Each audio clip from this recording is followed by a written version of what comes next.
Welcome to today's interview on Brighteon.com. I'm Mike Adams, and today we're joined by a first-time guest, Dr. William Makis, and he has been a prolific writer on Twitter or X, but also on Substack, and he is a radiologist, an oncologist, a cancer researcher, and what I asked him to come on to talk about is how he is tweeting about the FENBENDAZOLE protocols and IVERMECTIN protocols that some people are using, you could say experimentally, to treat cancer or to prevent cancer. And I just want to say as a disclaimer, I'm not your doctor, and also our guest is not your doctor. So this is just for understanding and for studying and researching this topic. But Dr. William Makis, welcome to the show today. It's great to have you on. Thank you very much for having me. Well, I'm just thrilled to have you here, and I'm so grateful that you are constantly educating people about this subject of ivermectin and FENBENDAZOLE, two, you could say pharmaceuticals, but ivermectin comes from soil microbes, and FENBEN, I think, also comes from a natural source originally. But these are powerful substances. So please give us a little intro of what got you interested in talking about these two drugs and their applications in human health. Well, I can tell you these are considered repurposed drugs, and they are antiparasitics. They are used for various parasite infections.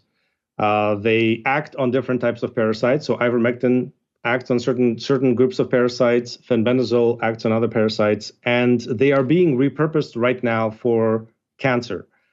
Now, it's interesting because FENBENDAZOLE was discovered completely accidentally. It was back in 2017. A gentleman in Oklahoma, Joe Tippins, a gentleman in his 60s, I believe, was diagnosed with terminal cancer, stage 4 small cell lung cancer, and he was sent home to die by his doctors. And he had a veterinary friend of his who said, "Listen, there's a dog medicine, a dog dewormer medicine that was discovered accidentally to have very strong anti-cancer properties. Why don't you try it? You have nothing to lose."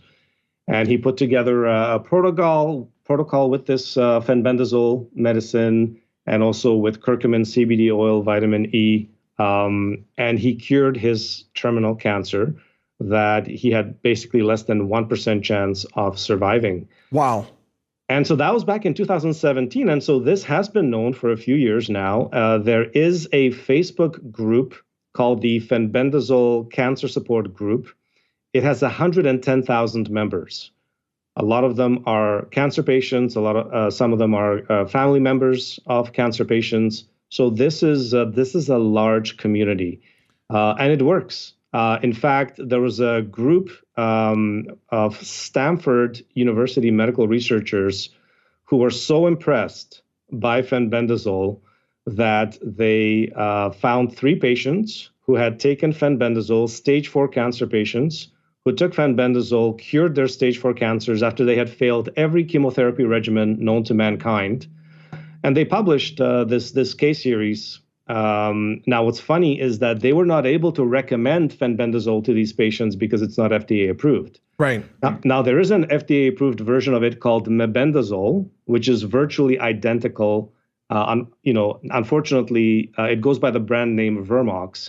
It's much more expensive than FENBENDAZOLE, but you can now get generic versions of both for $1 a pill.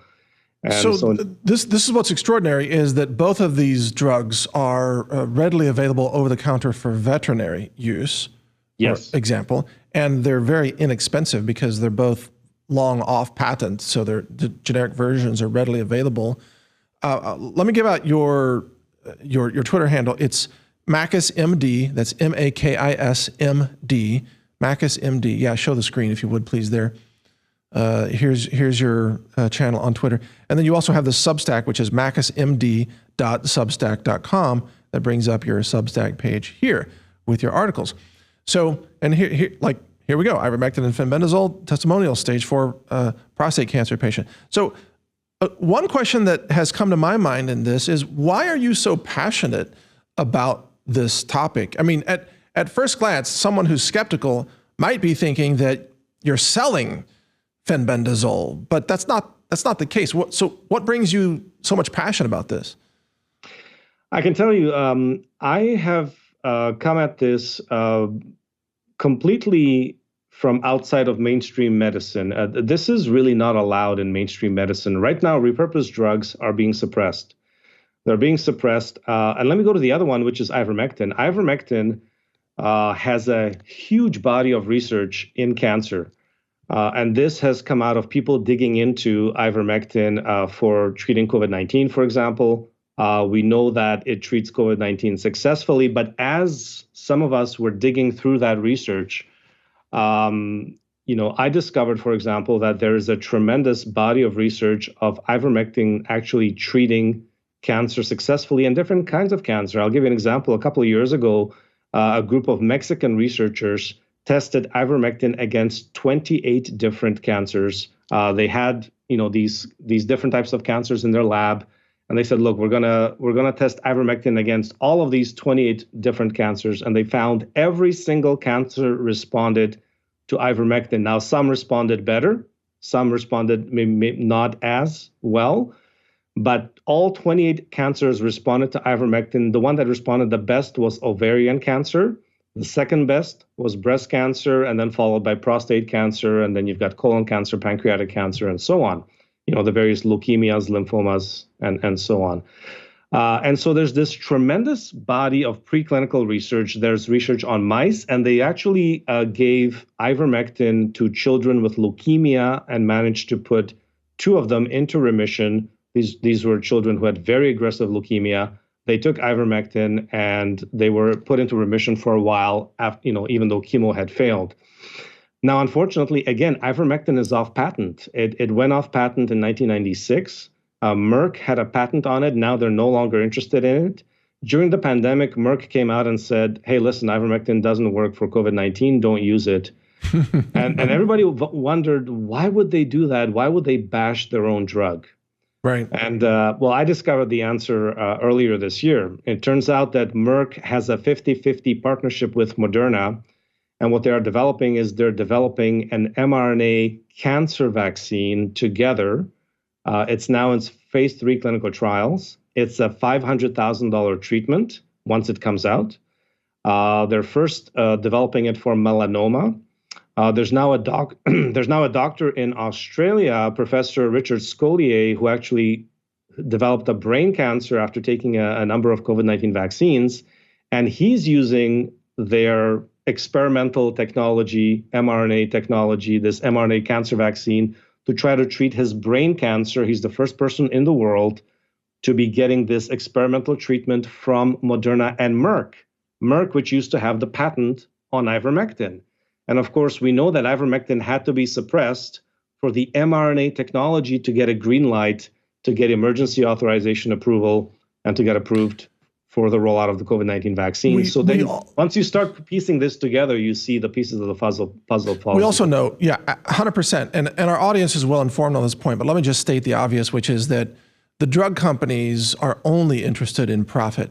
They have zero interest in human health, in quality of life, in extending lifespan, zero. And anybody who assigns to these large drug companies any kind of humanitarian motivation is kidding themselves. They're only interested in profit, which means the suppression of low-cost, safe, readily available treatments. And folks, it's not a conspiracy, it's a business model. It's a business model, okay?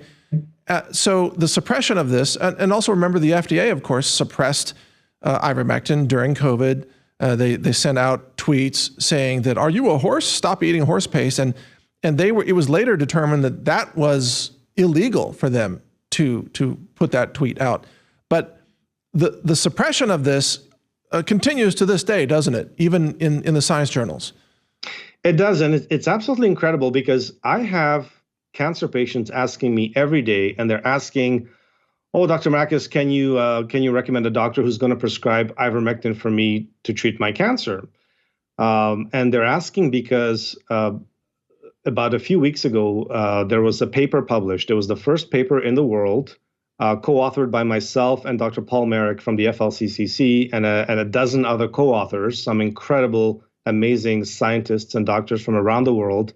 We authored a paper that proposed the first protocol using ivermectin, mebendazole, and fenbendazole in the treatment of aggressive cancers. And so naturally, patients are coming to me and they're asking, "Oh, Dr. Makis, can you recommend a doctor in the States who's going to prescribe ivermectin for cancer for me?" And I usually tell them only if they're suicidal or if they want to see their career finished, because what's happened is that doctors like Dr. Pierre Corey and Dr. Paul Merrick, who recommended and were advocates for ivermectin and hydroxychloroquine in the treatment of COVID-19, they have been stripped of their internal medicine board certifications. Yes, that's right. This has something that has never been done before in the history of the United States in medicine. Same thing in Canada. We had a doctor who prescribed ivermectin for COVID back in 2021. For 3 years, the medical authorities dragged them through court proceedings and then slapped him with a $40,000 fine and stripped him of his license for several months. I mean, this is the kind of persecution we've never seen in medicine. And this is over ivermectin, something that's 100 times safer than Tylenol or Advil. And remember, we the public we're always told that medicine is evidence-based. But it turns out that when the evidence doesn't support the profits of the drug companies, then the evidence is thrown out. And like you say, people who advocate for these safer, lower risk, more affordable interventions, they can have their licenses yanked because the government entities control their licenses in terms of, let's say, state medical license boards, or as you said, internal licensing, which is done through a different organization that has its own decision board, but they're heavily influenced by pharma. Obviously, pharma controls everything in this space. But I want to ask you, you mentioned, well, two things. You mentioned earlier, you said that one of the protocols that man used in 2017 involved also curcumin, or you either said curcumin or turmeric. I forgot which one, but I want to ask you, what natural phytochemicals can help accentuate the effects of ivermectin and fenbendazole when used in these protocols? Is that something that has been studied and is known? Is turmeric one of them? Well, I can tell you that there is a study that was done on mice that showed that vitamin E had a synergy with fenbendazole and seemed to actually shrink tumors better when you combine them together. Nobody knows why that synergy works, for example. I'll give you another example. For example, CBD oil. CBD oil, cannabidiol, is a fantastic molecule that has, again, a massive body of preclinical research. There are at least 2 case reports of it curing lung cancer. And when I say curing lung cancer, I actually mean curing a 3 or 4 centimeter lung lesion completely disappearing after maybe 2 or 3 months of just taking CBD oil, a few drops under the tongue every day. Yes. This has been reported. These were 80-year-old patients who declined chemotherapy. They said, "Look, I'm too old to take chemotherapy. Please don't give me these harsh drugs." And they cured their lung cancer with just CBD oil drops under the tongue for a few months. It has cured skin cancer. So there were patients who were putting CBD oil on their skin cancer, and it basically dropped off after a couple of months, and their skin cancer was cured. Wow. We don't hear about these, right? We don't hear about these cures because CBD oil, it's something you buy for $50 or $100 at most. And again, there's no money. There's no money there's no money in certain cures, right? And again, I would love to see a clinical trial of 1,000 patients. I believe actually Professor Angus Daglish from the UK did a trial of almost 200 patients with CBD oil, and about 92% of them had some kind of a positive response, whether it slowed down the cancer, whether it stopped the cancer, whether it cured the cancer. Sort of people had various types of responses. But he published this several years ago, and we simply don't hear about this in the media. Yeah, absolutely. But maybe that's going to change coming up, and I want to ask you about what you see if RFK Jr. is confirmed for HHS. I want to ask you about that in a minute, but let's go back to something else, which is the safety margins or the safety profile of these. You said it's 100 times safer than other interventions. Talk to us about the safety of ivermectin and fenben, and also how hard is it to overdose, and what does an overdose cause? And I know that typically these are dosed at a certain number of milligrams or micrograms per kilogram per day. But not everybody's great at that math, sometimes. Sure. So what happens if someone takes too much? Well, I can tell you, so it's very interesting. Dr. Pierre Corey, who's written a book on ivermectin, and he's done a deep dive into the research of safety and so on. I've done a deep dive into the safety research as well, and he's gone on record saying that you basically cannot overdose on ivermectin. That even if you take 100 times the dose, you might have confusion or fatigue. It's got an 18-hour half-life. By 2 days, it's completely out of your system. So you might get tired, you might get confused. You sleep it off, and it's gone. It's out of your system. So you can't really overdose on ivermectin, which is when they created the studies to sabotage ivermectin in the big journals.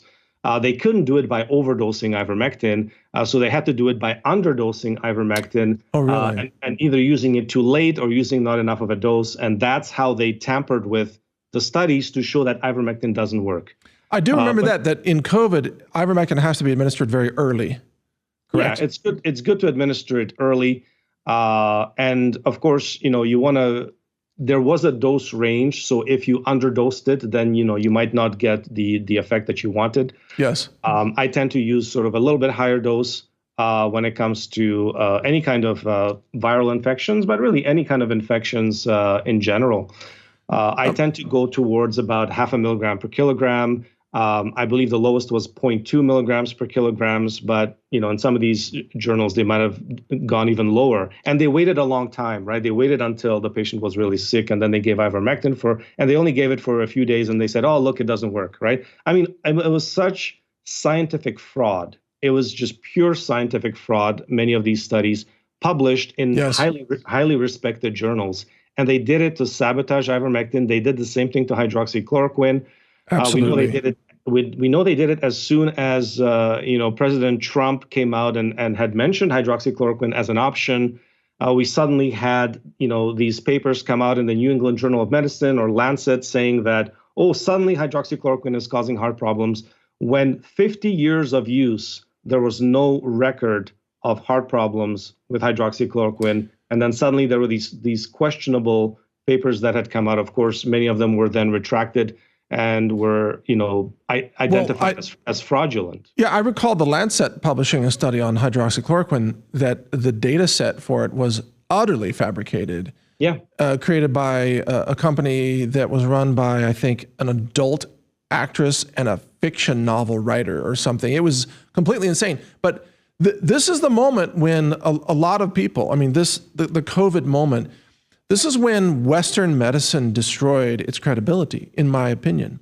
And Absolutely. Many people woke up. And now we're seeing even guys like myself who have been steeped in the world of natural medicine, and I would never have recommended pharmaceuticals, but now I'm pro-ivermectin, pro-FENBENDAZOLE, because I recognize, a molecule is a molecule. If a molecule is efficacious and not just sold as a patented for-profit item, and especially if it's off patent and it's being attacked by the establishment, then that alone lends credibility to the idea of looking at this, right? So I take ivermectin prophylactically if if I'm going to speak publicly, for example, if I'm going to be around a bunch of people, I will take ivermectin a day before, the day, and the day after. I'll do 12 milligrams per day for 3 days.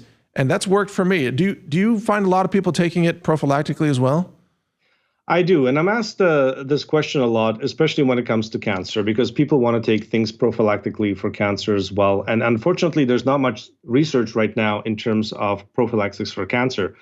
What you describe as prophylaxis for, let's say, not getting a viral infection, for example. And that's very, very reasonable. 12 milligrams is a dose you can't go wrong. You won't have any side effects with 12 milligrams. I've used it. I've used it anytime I feel something coming on, like some kind of a flu or a cold coming on. My kids have used it and they bounce back really quickly within a day, or they've never been sick for more than a day or two, and they're right back to school feeling great. So I think it's fantastic. I think everyone should have ivermectin in their home. You can have ivermectin, hydroxychloroquine. These are good things to have at home. Quercetin, zinc. These were other things that people used. Zinc, of course, an amazing antiviral, and then I use all that. Yep. Quercetin, hydroxychloroquine, gets the zinc into the cells to fight viruses. And this is particularly important because I see they keep stirring up this influenza H5N1. They keep trying to make something out of it. They've talked about disease X. They talked about another pandemic.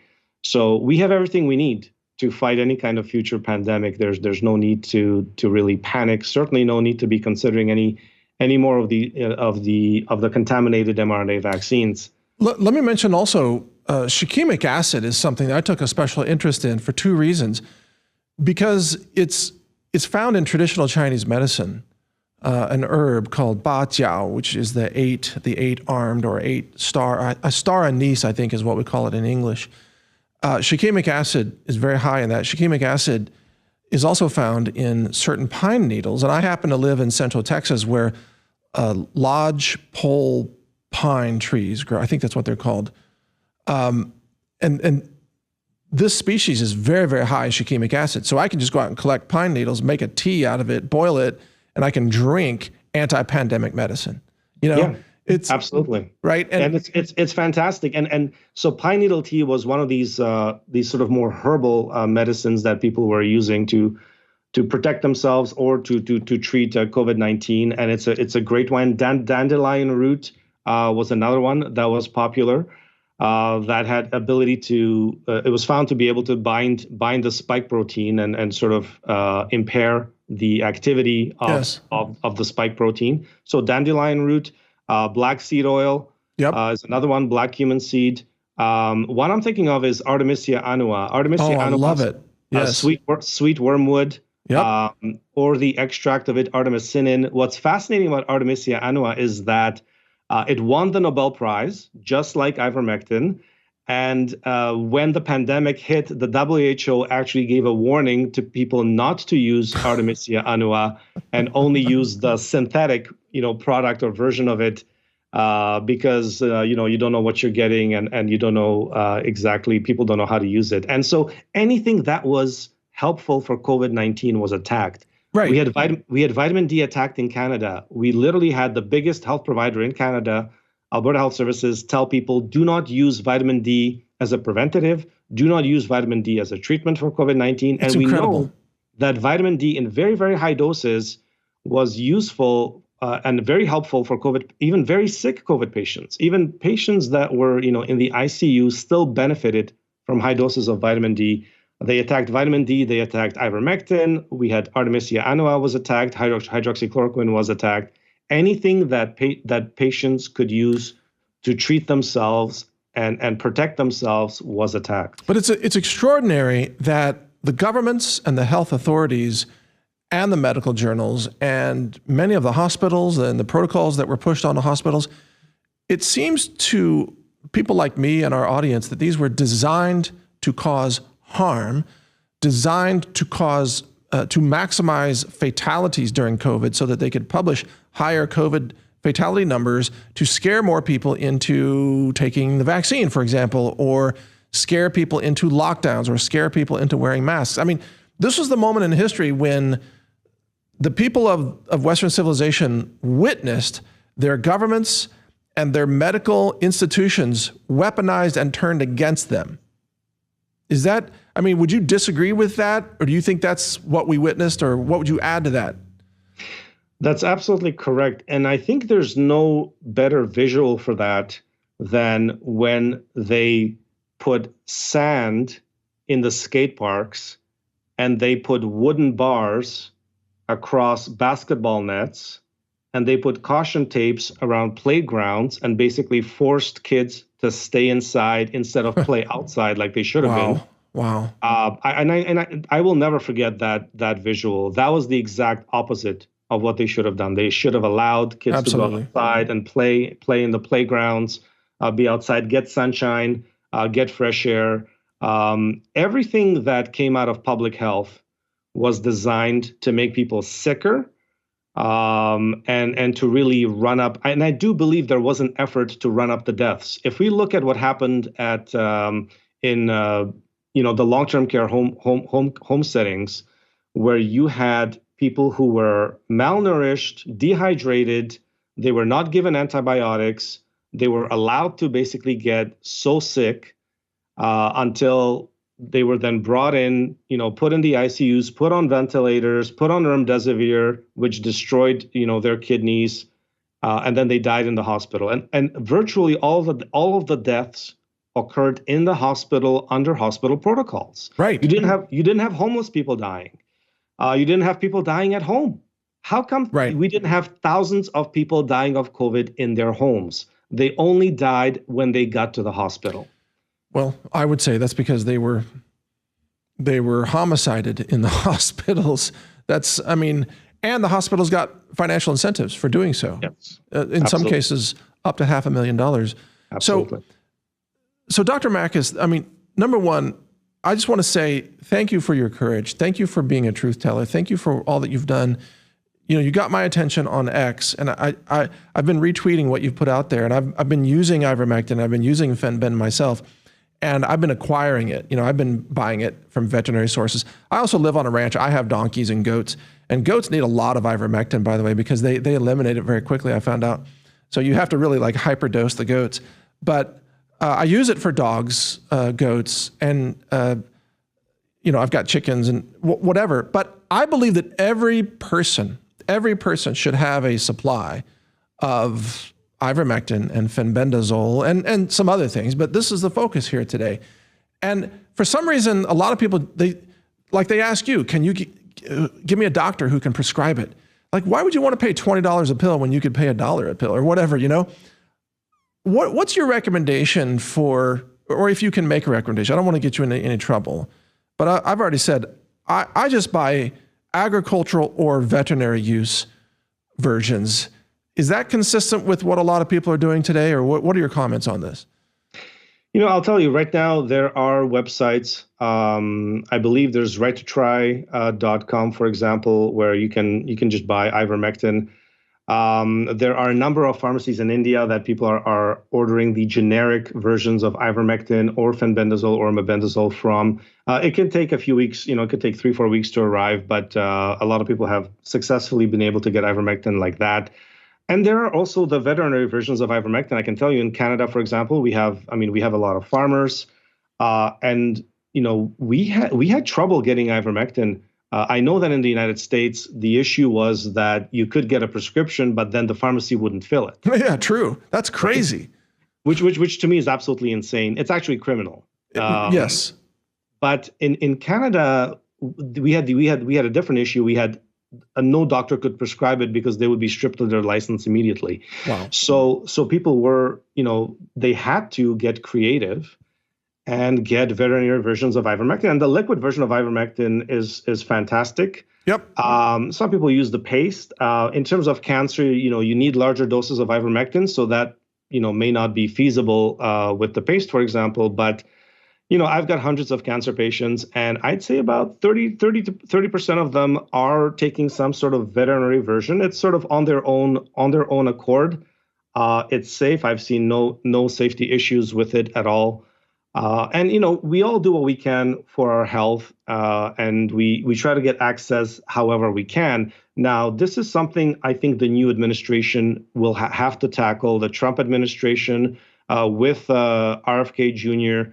As the head of the HHS, I think it's something very, very important. I believe that in the United States, everyone should have access over the counter to ivermectin, and this is a human grade ivermectin, mebendazole. I think fenbendazole should get FDA approval as well. There's no reason for fenbendazole to not be FDA approved.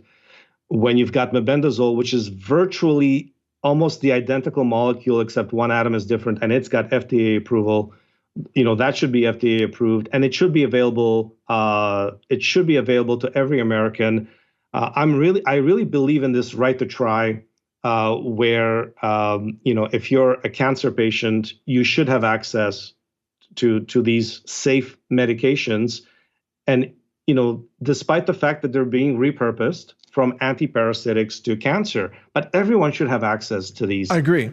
To me, it's unacceptable that in America you don't have access. You have to act like you're on a black market trying to get some secret forbidden medicine that anyone can get at the airport in Mexico as much as they want. Well, I know it's crazy. They turn us into drug smugglers just to try to get common sense medications. When I lived in Ecuador, we could walk into any pharmacy and you could buy any pill you wanted. And of course, they sold them like one pill at a time also. Like you could just get one of these. But same thing's true in Mexico, even in Canada. There used to be a lot more availability than there is now. But in India, ivermectin's over the counter across India. And Absolutely. A lot of people use it there. And that's why, I think that's one of the reasons why they did not have such a rate of deaths associated with the pandemic in India. But I do want to ask you about the changes that might be headed our way if RFK Jr. is nominated as head of HHS.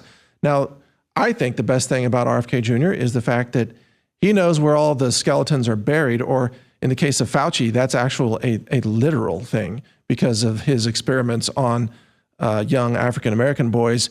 But they literally are dead and buried.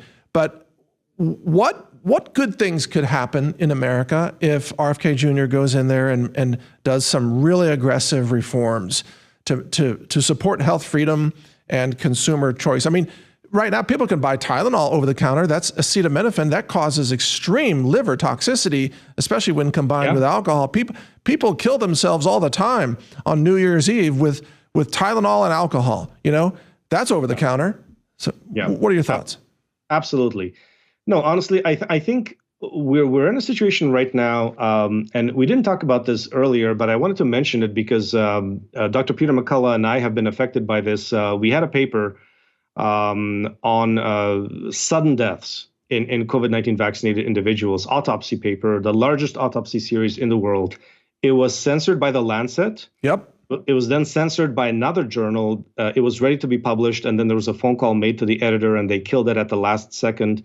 It has finally passed peer review and been published, but it's taken 2 years of extreme censorship, and the paper's been pulled several times for no reason other than a political reason and maybe a financial reason from pressure from the pharmaceutical industry. And so this has happened a number of times. A number of papers have been pulled. I've had this paper pulled with Dr. Peter McCullough. Dr. Peter McCullough, Dr. Jessica Rose have had several papers pulled. And it's because these papers were inconvenient to the pharmaceutical industry. That's right. Where there might be some losses suffered by certain pharmaceutical giants like Pfizer or Moderna. And to have this kind of scientific censorship is unprecedented and unacceptable. And so what I think we've seen is we've seen a corruption take over medicine in general because we had censorship. Doctors weren't allowed to give informed consent to their patients about the COVID-19 vaccines. They weren't allowed to tell their patients about the risks. Well, you can't do that. You can't have informed consent if you're not allowed to tell patients about the risk of the vaccines because you might cause vaccine hesitancy. If you've got a product that has risks, you must disclose those risks to patients. And so we need to bring back ethics back into science and into medicine. We also need to bring freedom back.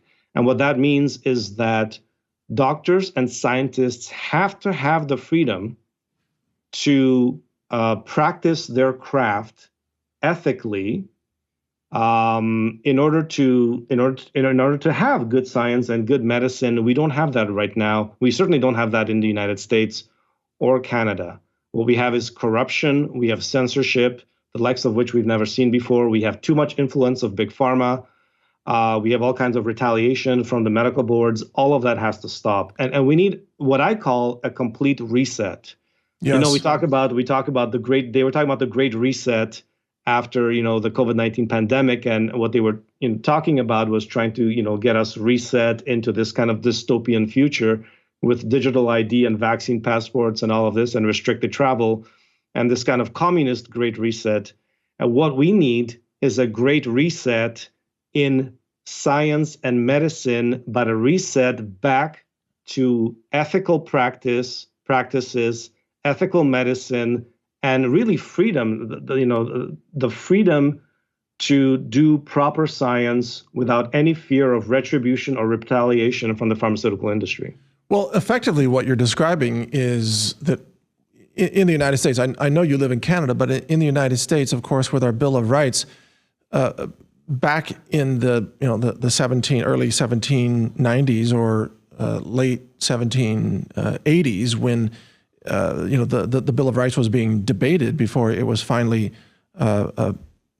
written and signed, you had Dr. Benjamin Rush saying that we needed a health freedom amendment, and that was not incorporated. But I think that should be the Third Amendment, and the current Third Amendment, which is that we shall not allow British soldiers to be quartered in our homes. I don't think like that's as important as a health freedom amendment. So we can bump the Third Amendment, put in a health freedom amendment, keep the Second and the First. We obviously need those. Expand the First Amendment to cover health claims on natural products. So even doctors like you need to be able to have your freedom of speech. If you were to practice in America, your freedom of speech has to be protected.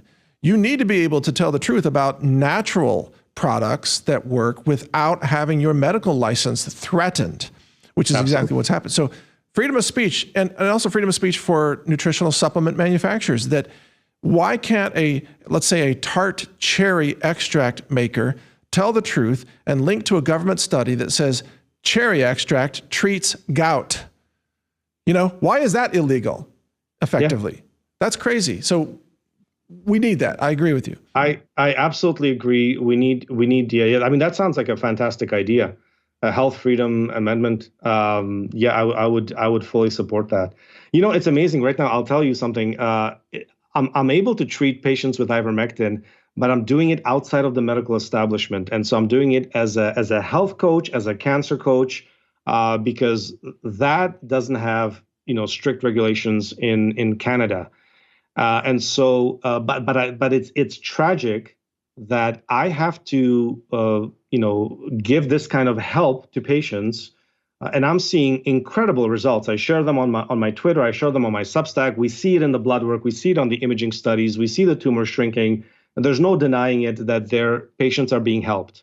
And they're being helped. They're afraid to tell their oncologists that they're taking something else in addition to the chemo that they may be taking, for example. They're afraid. They're afraid to speak to their doctors. And I have to do it completely outside of the medical establishment as their health coach and not as their doctor. This is like practicing, medicine in like on the black market. It's like you would be doing it in communism. Right. We can't have that. I mean, this is absolutely unacceptable.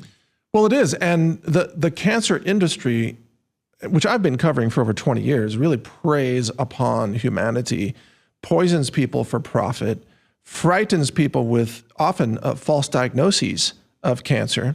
That's a very common thing to do a mammogram on a woman and then say, oh, you have cancer and you're going to die in 6 months if you don't start chemotherapy. And then that same clinic profits from the sale of the chemotherapy drugs.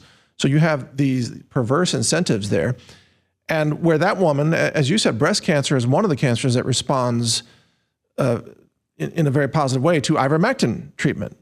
But they don't tell her that option, or they don't even tell her her vitamin D may be deficient. You have a lot of black women who have aggressive breast cancers because the melanin in their skin is blocking vitamin D production. So they're vitamin D deficient, almost to the point where if they had a child, the child would be born with rickets. That's how bad it is. But the cancer industry won't tell them you're vitamin D deficient. They'll just profit off of them. You're absolutely right.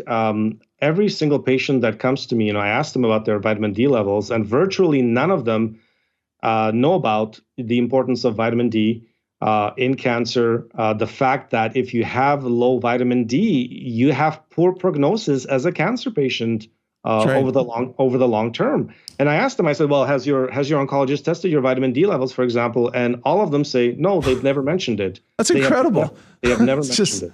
Yeah. It's just unbelievable. Like, we don't really have a system of medicine. We have a system, the establishment system is a profiteering racket. it's really it's a criminal racketeering operation, in my opinion. And I've been railing against this for 20 plus years. And now we finally, there's some hope. There's some hope of real change here, but only after how many millions of people were killed, over the last several years because of hospital protocols and so on. But in the few minutes we have left, Dr. Makis, I want to be respectful of your time. You mentioned health coaching. Is that a service that you offer to people all over the world, or how can people get in touch with you to take advantage of that? Yeah, right now I'm offering it all over the world. So I have patients from around the world. I have patients. I have a ton of U.S. patients. I've got patients in Australia, all over Europe, even in parts of Asia as well. I offer it through my email. People can message me at makisw79@yahoo.com, and then I'll provide the details and so on of what the package entails, and it's very affordable, and I do offer follow-up as well. And I also help people get access to ivermectin or fenbendazole or mebendazole. This has been really beautiful is that other cancer patients have shared with me how they've managed to get access to some of these repurposed drugs, because it's not easy for the average person. They go out there, they have no idea where to start, where to look for these repurposed drugs. And as I said, one thing that I look forward to, and one reason why I applied to RFK Jr.'s MAHA team, Make America Healthy Again, at HHS, and I would love to serve, in sort of any capacity, any way that I can help, is to make these repurposed drugs available, make them available over the counter, so that everyone has access to these antivirals that have been so effective for patients. I can tell you, I've seen miraculous stories with ivermectin, and you've got incredible doctors in the United States who've treated thousands of patients with ivermectin successfully. They're still being persecuted by their medical boards. They're being stripped of their licenses, like Dr. Pierre Corey, Dr. Ryan Cole, Dr. Mary Bowden, Dr. Peter McCullough. They're being stripped of their licenses and their certifications. I mean, that every doctor should be restored, fully compensated. Every doctor who got things right during the pandemic, should be, restored and compensated properly, and maybe put in charge of some important health position, because, a lot of doctors got it wrong. And the doctors who rolled over and gave up their medical ethics and gave up their Hippocratic oath, shouldn't be in any position of power going forward. And I hope, and like you said, we have this opportunity, and it's not even a once in a generational opportunity. It's once in a lifetime opportunity to fix a system that has been rotten for a very long time, and a system that should really function for the benefit of Americans. Well, I've said that the problem with the system is that it's too centralized, and the central authorities can easily become corrupted due to money or political influence or some other agenda, which is exactly what we saw. I don't think, you may disagree with me, and that's fine, but I don't think that governments or states should license doctors at all.